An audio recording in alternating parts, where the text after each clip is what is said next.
पुन्हा एकदा आपण थेट ही दृश्य पाहतो आहोत। मुख्यमंत्री फडणवीस यांच्या सागर बंगल्याबाहेरची ही दृश्य आहेत।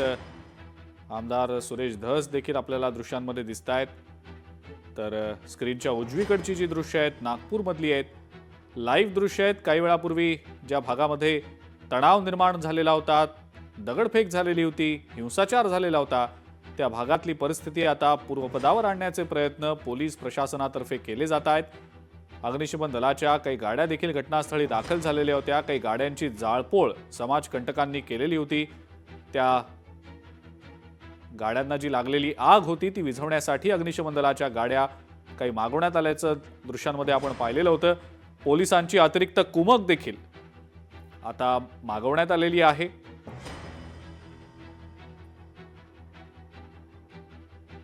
काही पोलीस कर्मचारी देखील या दगडफेकीच्या घटनेमध्ये जखमी झालेले होते। काही नागरिक सुद्धा जखमी झाल्याची माहिती मिळालेली होती।